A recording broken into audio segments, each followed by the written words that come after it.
ایک بات میں بڑی ٹھوس کہنا چاہتا ہوں. میرے سامنے 1400 سال کی اسلام کی علم کی تاریخ ہے. 14 صدیوں پر مشتمل علم کی تاریخ ہے. میں یہ بات آواز تھوڑی اور زیادہ کر رہا ہوں, پوری ذمہ داری سے کہنا چاہتا ہوں, پوری ذمہ داری سے, کہ 1400 سال میں مجھے ایک صوفی ایسا نہیں نظر آیا 14 صدیوں میں جس نے کسی کو کافر کہا ہو. مسلمان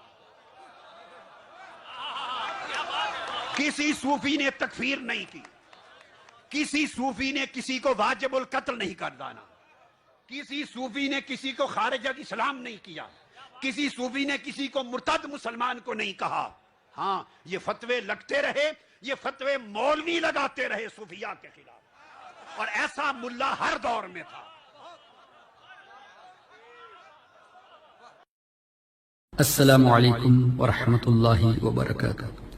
معزز سامعین، ڈاکٹر طاہر القادری صاحب کی تقریر کے یہ جملے جو صوفی کانفرنس دہلی میں کہے گئے تھے کہ 1400 سال کی ہسٹری میں میری نظر سے کوئی ایسا صوفی نہیں گزرا جس نے کسی کو کافر کہا ہو, کسی کو واجب القتل قرار دیا ہو. یہ سب فتوی بازی مولوی کرتے ہیں. لا حول ولا قوت الا باللہ العلی العظیم. اندازہ کیجئے اس جملے نے حدیث کی کس طرح خلاف ورزی کی اور قرآن کریم کی خلاف ورزی کس طرح یہ جملے کرتے ہیں, اور اکابرین, مشائخین, بڑے بڑے ائمہ مجتہدین کی خلاف ورزی کس طرح اس جملے سے ہوتی ہے. بالکل مختصر یہ عرض کرنا چاہتا ہوں. اللہ تبارک و تعالی نے قرآن کریم میں ان کلمہ پڑھنے والوں کو کہا کہ وہ کافر ہو گئے ایمان لانے کے بعد, قد کفرتم بعد ایمانکم. تو حضور علیہ الصلوۃ والسلام کے علم مبارک کی بے ادبی, علم مبارک کے شان میں گستاخی کرنے کی بنا پر اللہ تعالیٰ نے یہ فرمایا قد کفرتم بعد ایمانکم, تم ایمان لانے کے بعد کافر ہو گئے. تو اللہ نے کفر کا فتویٰ دے دیا.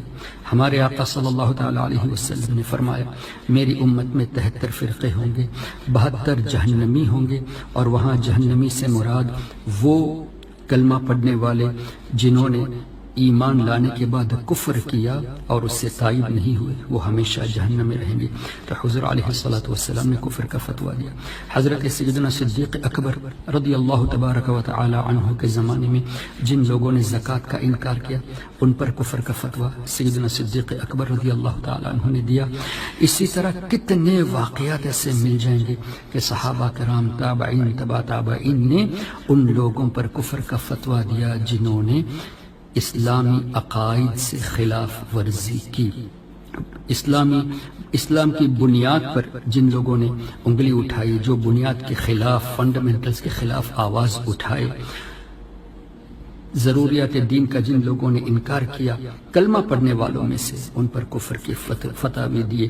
اب یہ بات کافی دور تک چلی جاتی ہے, پوری ہسٹری ہے, اس پر کئی علماء کرام, صوفیاء کرام, مجتہدین, مفسرین, محدثین کی ایک لمبی فہرست ہے. اور حال ہی میں اعلیٰ حضرت امام اہل سنت مولانا شاہ احمد رضا خان فاضل بریلوی رضی اللہ تعالیٰ عنہ نے حسام الحرمین کی روشنی میں اگر آپ دیکھ لیں تو 32 علماء حرمین شریفین نے کفر کا فتویٰ دیا, تصدیق کی اشرف علی تھانوی پر, رشید احمد گنگوہی, قاسم نانوتوی, خلیل احمد امبیٹوی. تو یہ کیا صوفیہ نہیں تھے؟ یہ کیا بڑے بڑے اکابر نہیں تھے؟ ڈاکٹر طاہر القادری صاحب کیا کہنا چاہتے ہیں؟ واقعی میں انہوں نے اپنے حساب سے جو کہا وہ صحیح کہا. وہ یہ کہ تم جیسے صلح کلی جو صوفی ہوتے ہیں وہ کسی مسلمان کو کفر کرنے کے بعد بھی کافر نہیں کہتے, اور جو واقعی میں صوفیاء کرام تھے وہ کسی مسلمان کو کافر نہیں کہتے تھے, بلکہ ضروریات دین کے انکار کرنے پر, ان کو سمجھانے کے بعد نہ سمجھنے پر پھر کفر کا فتویٰ دیا ہے.